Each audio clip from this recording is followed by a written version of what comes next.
Cheers and how do you do, buckaroos, and how the heck are you? I am Tom, the beer and whiskey whisperer. For the purpose of this video, I've been kind of trying to spread things out a little bit this evening, do shorter videos and not all at once.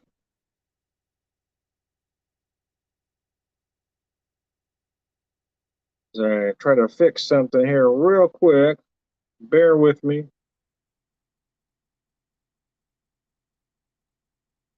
There we go. Now we're back in this. Anyway, I'm Tom, the beer and whiskey whisperer, for the purpose of this video.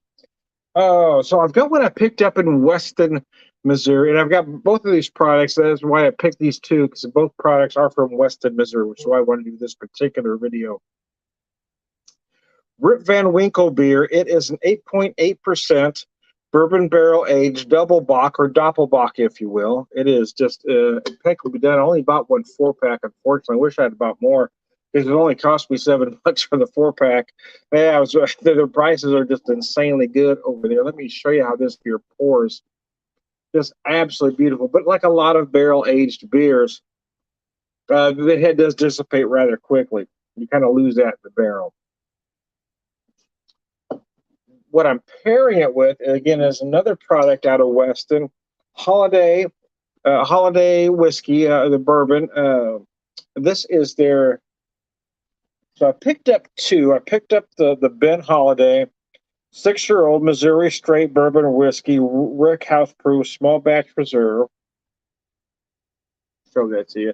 That's not the one I'm having with you. I haven't opened up that bottle yet. I'm having the wheated, the Holladay soft red wheat, Rickhouse proof, Missouri straight bourbon whiskey. So let me show that to you.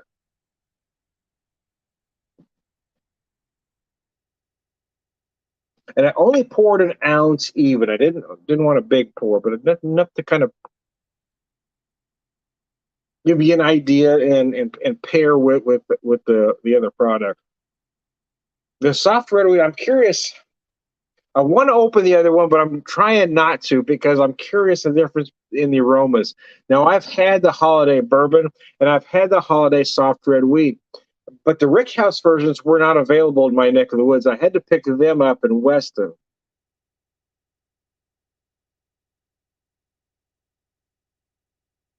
Very sweet on the nose, and I'm really trying to figure out all those sugar notes, because there's so much going on here.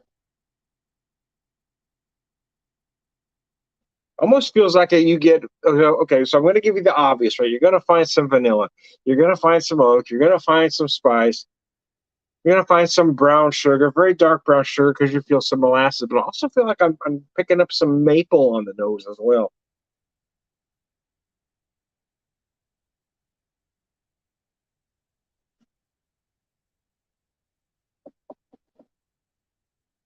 This whiskey is absolutely insane at the 119.9 proof, because yeah, even though I'm drinking it, that's why I only poured 1 ounce.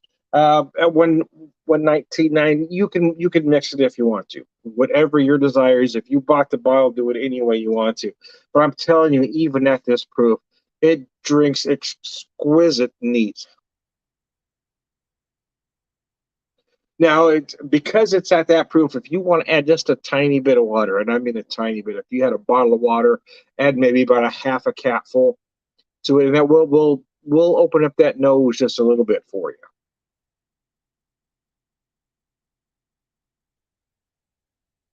But it is so delicious and delectable neat. I'm going to leave it like that. I'm going to pick up this beer, though.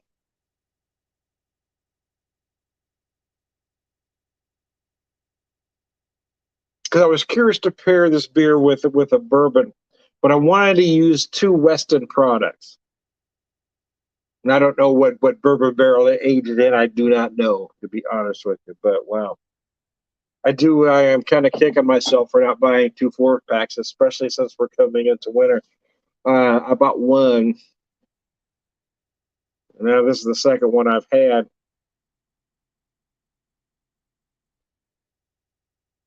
And I can't find this beer in my neck of the woods. It's really good. The Weston is a rather underrated brewery.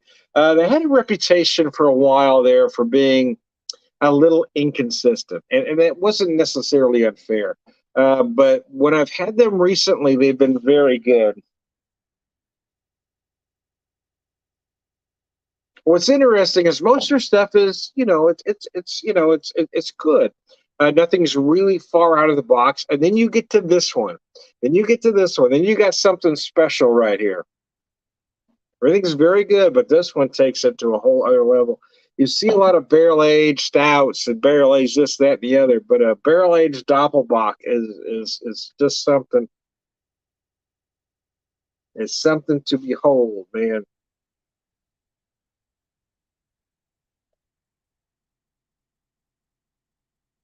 You would get those big malt notes up front, as you would expect, right? Just a little bit of sweetness. A lot of barrel. I am curious to what barrel they age this in. I'm also curious to how long it is aged because it feels like it's aged a while. Because you taste a lot of barrel here. Now, for me, that's a good thing. I like that barrel.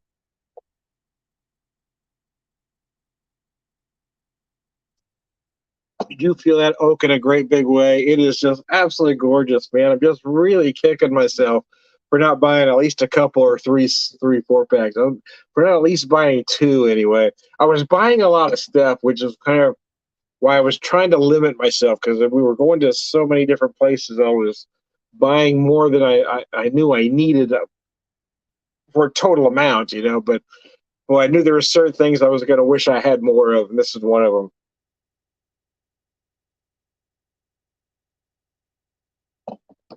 Oh my goodness, that is just gorgeous, man. That's just beautiful. You're beautiful, babe. Don't ever change. That just makes you happy all over, man. That just makes you feel good in all sorts of special places, man. Oh man, that's good.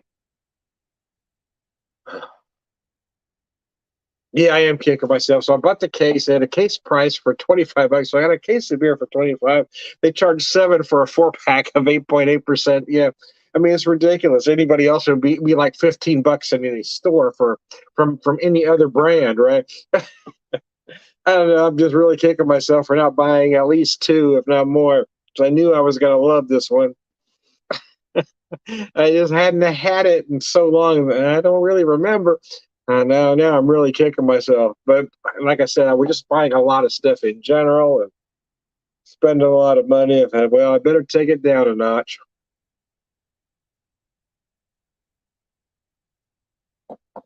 If I ever get a chance again, I will buy a case of that alone. I mean, I'm serious. The beer is really that good. Uh,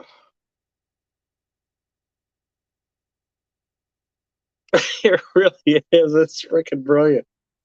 Oh, Bruce, let me set that whiskey down for a second. I don't know if you can tell here. I'm going to take a drink of this whiskey.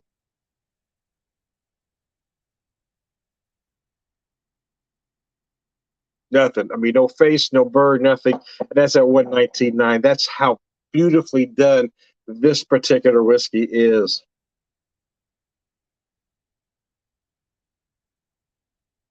Ah, fuck nuggets and gravy. That is good, man.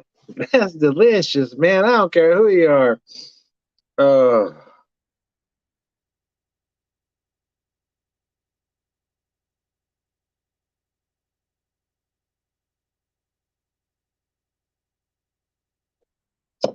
oh, it really is good, man. That beer is just special. 8.8% it is.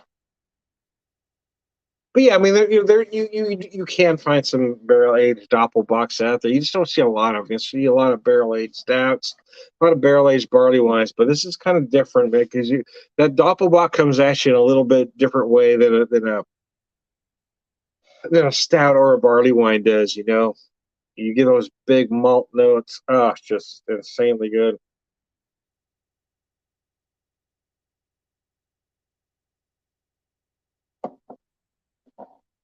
As I get close to the end of my whiskey here. Oh,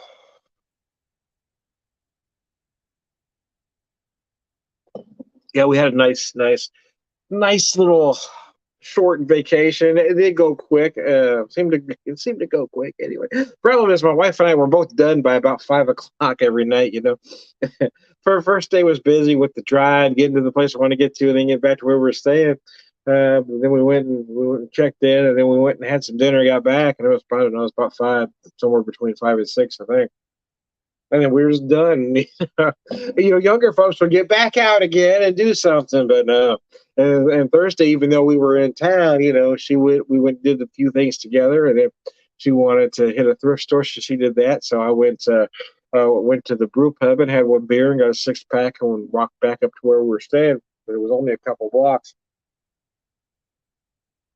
It was such a nice space that I kind of wanted to take advantage of it. They had a nice little patio or nice porch area out front, nice deck area out back. So I was kind of taking advantage of that. And then when she got back, we went and got some dinner. And again, it wasn't late. Might have been between 5 and 6 again.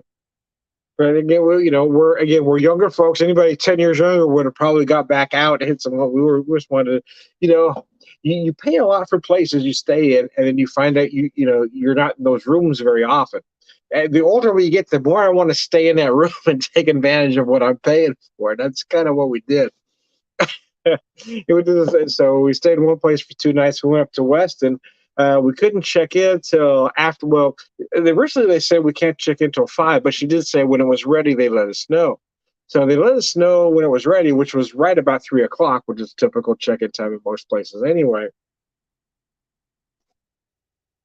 But we were doing something else, just a little bit out of town.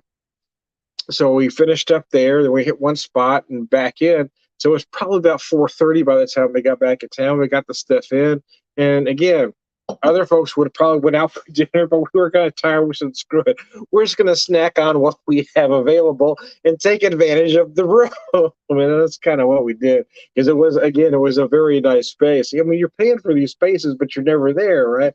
You get these nice hotel rooms that you're never in.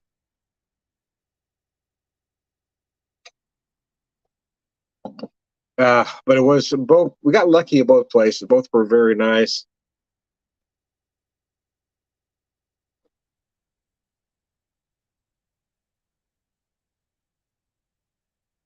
The first one, though, I got to tell you, was probably the best value of any we've ever had. It was such a large space, a nice living room area, a huge full kitchen. I mean full kitchen. They have it billed as a chef's kitchen. They're exactly right. I mean, the stove, everything there is perfect. It didn't have a jacuzzi tub or a jetted tub, but it had a soaking tub. But they had a walk-in, so you had this walk-in shower, and then there was a step above you had this soaking tub. But this walk-in shower was just they said it was a rain shower, and okay, I've been in those. That's nice. But this one was different because it had jets that came up at different places to hit you at different spots, and oh my god, it was pretty nice, man. Uh, I wanted to make that shower last, man. Anyway, I digress.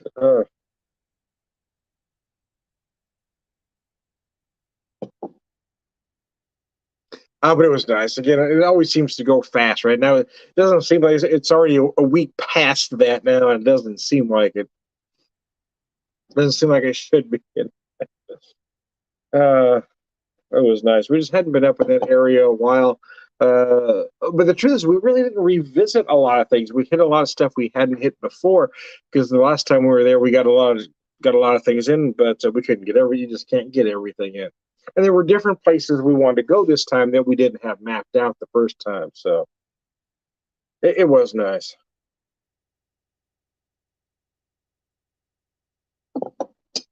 Uh, so let me show you this bottle one more time, if I remember where I put it. What did I do with it? Yeah, I want to open that bourbon, but I'm trying to make myself wait. I'm trying to make myself wait. A Holladay soft red wheat Rickhouse proof Missouri straight bourbon whiskey. Obviously, it's a wheated bourbon. I'll be honest with you. I do prefer, and I may be like the. I think you have to be over 50 to ever make this statement because I've never heard a younger person say this. I prefer traditional bourbon. I do prefer the traditional bourbon that uses rye as a secondary because corn is very sweet. I think you need that rye to balance it. But I mean, this is a brilliantly done whiskey. There's just, wheated whiskeys are going to be a little sweeter. They're going to be a little sweeter, but that wheat kind of softens the body, so it does change it up a little bit. So I do see the appeal. but I also think that I think some people get caught up in trends, right? They read certain magazines. So someone says X bourbon should be worth X amount of money. All of a sudden, everybody starts paying that without really paying attention. It's all about hype, man. It's all about marketing, and some brands are able to brilliantly market their product. That doesn't necessarily make it better. And it is the case with every whiskey, but I do think it's even more so with bourbon. You got to be wary of price. A higher priced whiskey doesn't mean a better whiskey, especially when it can apply to all brands, but I think it does apply more to bourbons because you do see a lot of very overhyped bourbons going for a lot of money that they shouldn't be, while other bourbons are getting overlooked. My advice to you, if there were two bourbons on the shelf at the same price a week ago, and all of a sudden one is all of a sudden allocated, don't pay too much for the allocated one. Buy the one that is at the same price. For instance, I'll give you a for instance. Buffalo Trace is a damn fine whiskey. It just is. It is a great whiskey for $20 to $25. But if you're paying more for that on a secondary market, quite frankly, you're an idiot. When you have Larceny on the shelf at 92 proof, it's a brilliant and weeded whiskey. In my opinion, I prefer the taste of Larceny to Buffalo Trace. If we're talking quality, they're both of equal quality. So, I mean, if you're paying $50 for Buffalo Trace, well, you're an idiot. Yeah, you're not buying the whiskey for the taste of the whiskey. You're not buying the whiskey to have a good whiskey at home. You're buying that whiskey and paying too much for that whiskey because you're a poser. And that's the problem with the whiskey market these days. It becomes more about a facade than the reality. That's why I try to buy as much small batch as possible. Holladay, uh, Restless Spirits, Union Horse, buy these small brands, Tiyaki Da from my neck of the woods, and may cost you a little more than you might think it's worth, but it is comparable to other products on the shelves. Buy those products, buy those small local brands. Oh, mercy person. I am Tom the Whiskey Whisperer, Whiskey Evangelist, my high horse for the day. I am Tom the Whiskey Whisperer, Whiskey Evangelist, prolific whiskey drinker, purveyor, wisdom man.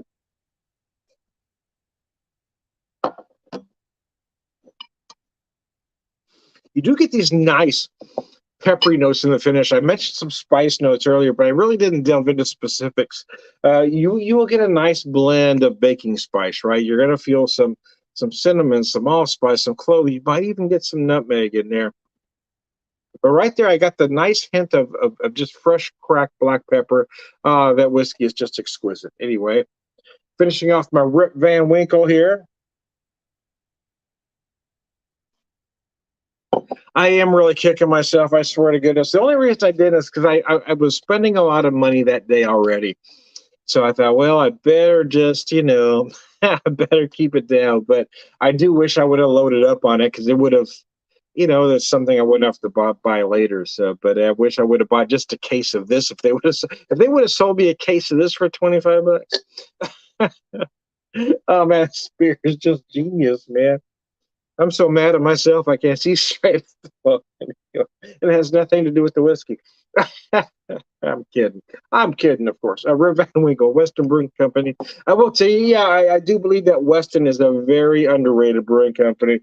Uh, Again, sometimes craft beer, a lot like whiskey, becomes about darlings. You have certain darlings that people think you ought to buy, and if a brand gets on a, for lack of a better word, bad list for one reason or another, uh, folks have a hard time cozying back up to it.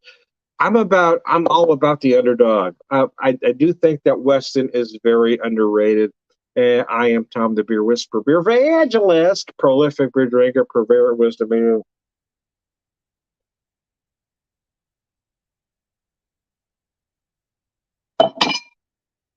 Uh, Excuse me. Cheese biscuits and gravy all around. Good guys. Lunch.